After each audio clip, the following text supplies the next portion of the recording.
Hey guys, welcome back to my channel. So for today's video, we are going to chat about all the books I read in April. And during the month of April, I participated in the Owls Magical Readathon that is hosted by Book Roast here on YouTube. So if you watched my TBR for the Readathon challenge, Owls Readathon, I switched things up slightly. I actually didn't start reading until the third week of April. So I read 9 books in the last 2 weeks of the month. So I did switch some things around. I started reading one book and realized it would fit in a different category. And then I had to choose some shorter books as well. So I read 9 total books. My goal was to do all... My goal was to do all 12 reading prompts.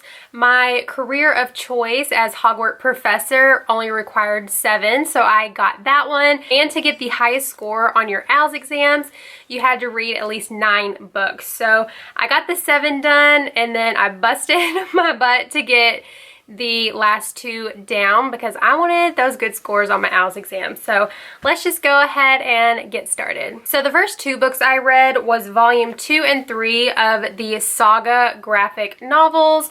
I can't find the second one. It's in my room somewhere. But these are written by Brian K. Vaughan and I think illustrated by Fiona Staples. And I'm really enjoying this series. There's, I think, a ton in there. Graphic novels are great for readathons because they only take about an hour or so to read. I love the artwork in these novels as well. And yeah, I'm really enjoying the series. I think with each book it gets better and better. I can't go into too much detail, obviously, because it would spoil it, but it's sci-fi, definitely adult. They are, have some sexual content in there. But I'm really enjoying these and just having fun reading this series.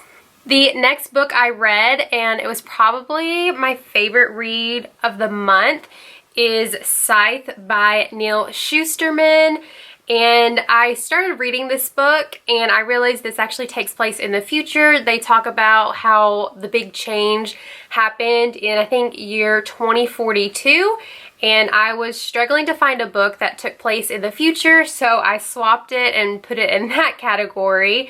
So this book was really great. I listened to it on Audible. I listened to a ton of these on Audible because I could listen to them on double speed while I was at work. But this book is so good. So this takes place in a society that has basically conquered death. They have basically gotten rid of any way someone would die naturally. So diseases, they've gotten rid of crime, accidents don't happen. They go to like a revival center and they are healed within a couple days.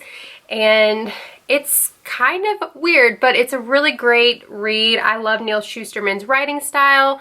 And this was a 5 out of 5 star read for me. And I did talk about this a little bit more in my TBR if you want to check it out. But if you are a YA fantasy reader, you would probably really enjoy this. I loved learning about this society. And there is like a mild love story in it. So I'm hoping that will grow in the sequel. I've actually already downloaded the sequel on Audible. So I'm excited to see where this story goes. So the next book, actually the next 2 books are rereads for me. The first one was Loved by PC Cast and Kristen Cast. I had to have a book with multiple authors, and this is a House of Night novel, and I enjoyed it just as much as I listened to it the first time, and now I can read the next 2 books in this series. I am a little behind, and I'm excited to get to those. House of Night, if you don't know, it's like, I think there's 12 novels in the original series, and so far this kind of spin-off, but it takes place right after that series ends. I think so far there's 3 books, and I think there's going to be 4 or 5. I don't quite remember. But yeah, if you haven't read House of Night, it's like the vampire school that's in Tulsa, Oklahoma. So it's a really fun series. I read it a couple years ago. I read it really quickly. So it's just fun to revisit some of your favorite characters. So this was a great one.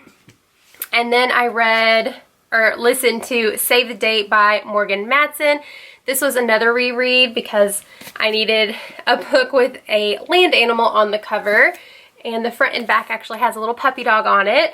And this is just a really fun YA contemporary that actually takes place over one weekend.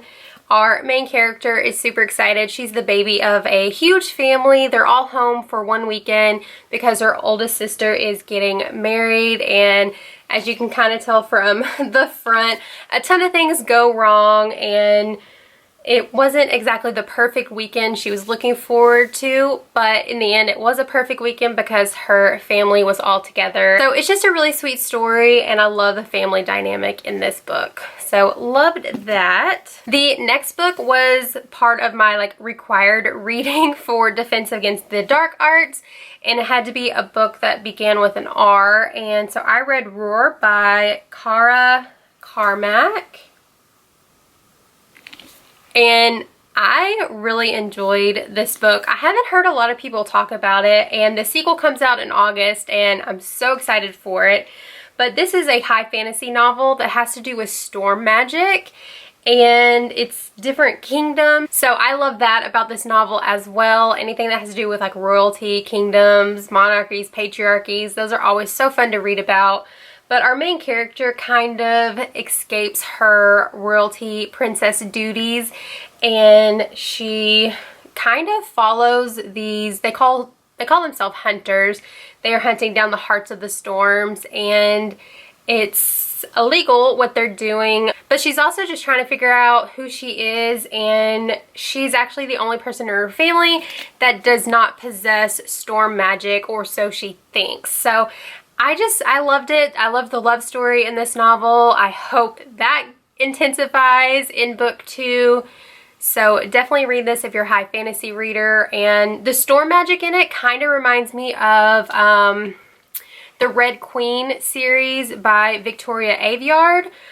But I really enjoyed it because it's not something you read about a ton in fantasy novels. The next book I read is Field Notes on Love. This is by Jennifer E. Smith. This is just a cute, lighthearted YA contemporary novel where a boy and a girl end up on a train together. His girlfriend actually dumps him right before he's supposed to go on this trip across America, and he cannot transfer the ticket names to his name, so he actually finds another girl that is the exact same name as his girlfriend so that she can get the tickets, check into all the hotels along the way, and a love story happens, as it does, and it's just really cute. Hugo is actually from the UK, and he is one of 6, so he was born as a sextuplet, and May is actually the daughter of 2 gay men, and there's a lot of great representation in this. He's also black, and I just really enjoyed this story.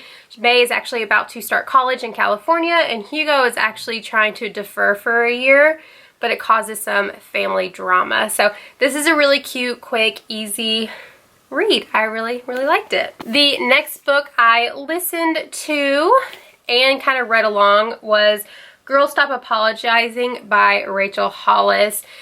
She actually narrates her own books on Audible, so I definitely recommend listening to them, but I also like having the books I can highlight and write notes. But yeah, this is a shame-free plan for embracing and achieving your goals. This is kind of part 2 to Girl Stop Apologizing. It's just super motivational, has a lot of great advice in it. I love Rachel Hollis. I cannot wait for the Rise conference that I'm going to in July and watch her speak along with a ton of other great speakers. And yeah, I love her books. You need to read them. Just go get Girl Wash Your Face, then read this one or listen to them on Audible. They're amazing. I love them. All right, book number 9. I feel like I'm talking really fast, but I didn't want to bore you guys.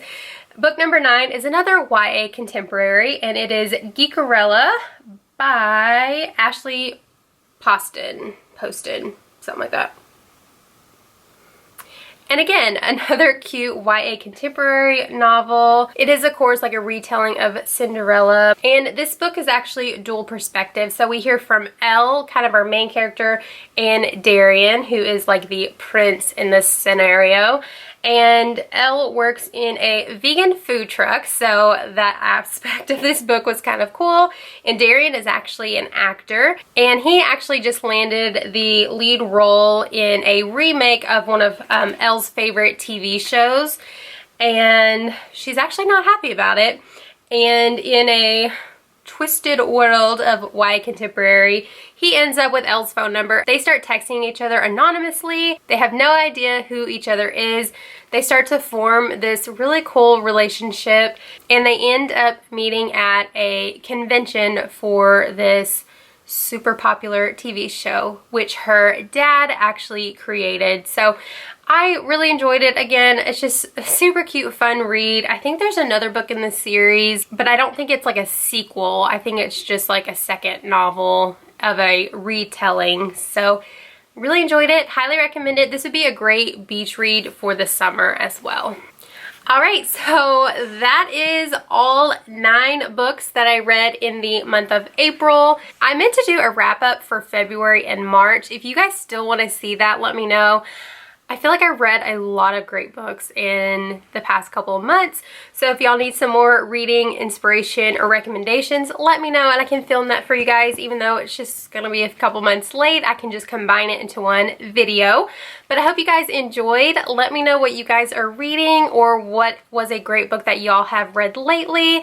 Don't forget to friend me on Goodreads. My link is always down below in the description box, and I hope you guys have an amazing week, and I'll talk to you guys in my next video. Bye!